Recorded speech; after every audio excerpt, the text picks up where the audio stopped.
The Unbroken Chain. You are 7 years old in 18th century Kyoto, when a woman with eyes of polished jet enters your family's home. Her gaze is not kind. It is an appraisal. She tilts your chin, inspects the lines of your palms, examines the shells of your ears as if searching for a hidden flaw. You are not a child to her. You are an investment. The heavy clink of a coin purse in your father's hand is the sound of your world ending.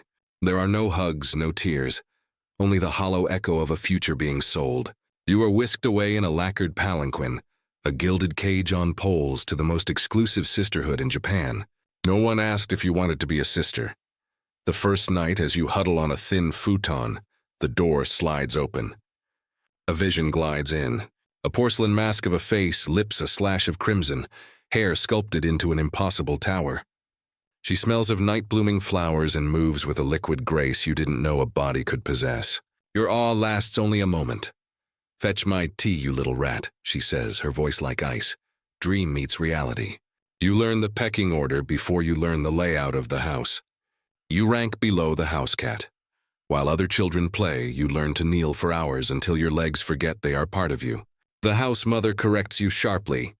In Kyoto, we are Geiko. Tokyo has Geisha. Learn the difference or scrub floors until your knees bleed. Geography lesson complete. 4 months in, you have mastered the arts of silence and invisibility.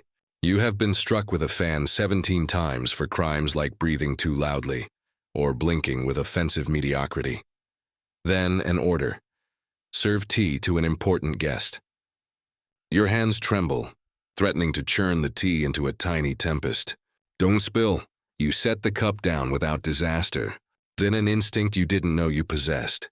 You turn the cup so its most beautiful side faces the guest.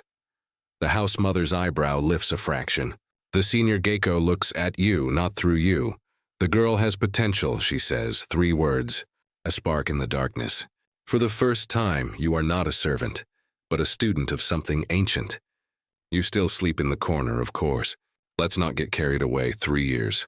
Your spine is permanently curved into the perfect bow. Evolution is no match for tradition. Mornings. Wake in the dark, stretch until your muscles shriek. Walk with a book balanced on your head, then 2 books, then a cup of water. Spill a drop, start over. Your neck could support a small temple.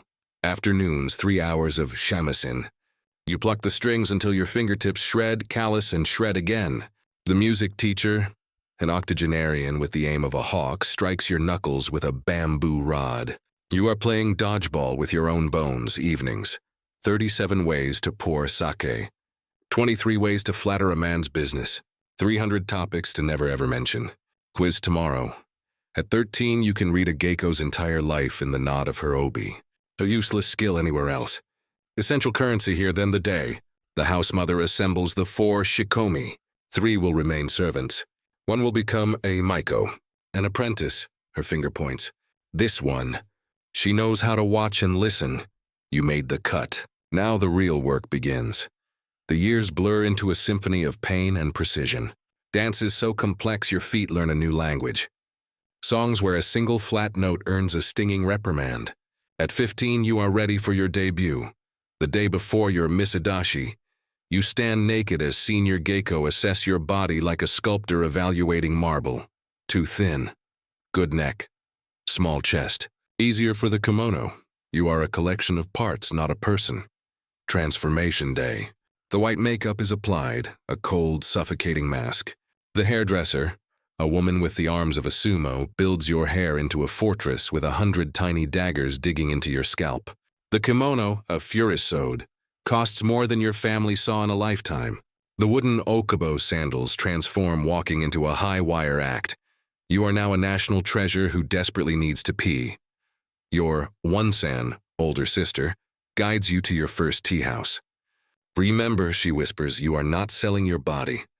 You are selling a fantasy. The fantasy that beauty and art still matter. A handsome patron requests you. Your heart betrays you with a flutter. Your one-san notices. Admiration is currency, she tells you later. Attachment is debt. The lesson is cold, and it is true. At 17, your first solo dance. The shamisen begins.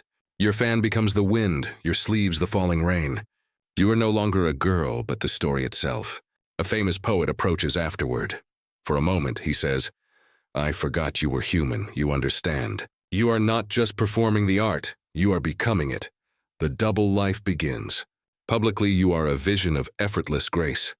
Privately, you collapse at 3 a.m., makeup smeared, hairpins stabbing your dreams. The Okia's ledger is thick with your debt. Every sock, every lesson, every meal. It is a mountain you cannot see the top of.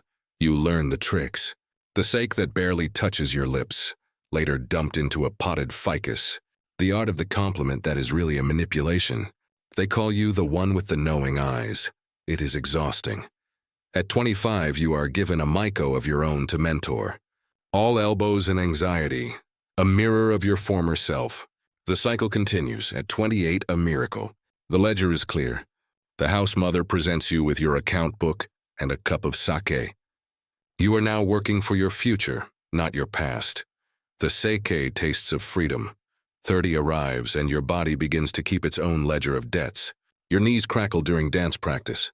You master the art of the subtle weight shift during long ceremonies. A statue secretly running a marathon. You open your own exclusive tea house. Your reputation ensures your terms are non-negotiable. You have become a business wrapped in silk and perfect posture. A famous artist paints your portrait for a temple, placing you alongside poets and legends. You are no longer just practicing tradition. You have become part of it. At 40, a tourist calls you a dying art. You smile politely. Looking at your students at your full schedule, you know the truth. One evening, alone, you trace the faint lines beneath your white makeup. You think of the terrified 7-year-old sold all those years ago. We did all right. You whisper to her across the years. In a world racing forward, you have become a living bridge to something timeless. And that is worth every cracking knee, every silent tear, and every perfect painful bow along the way.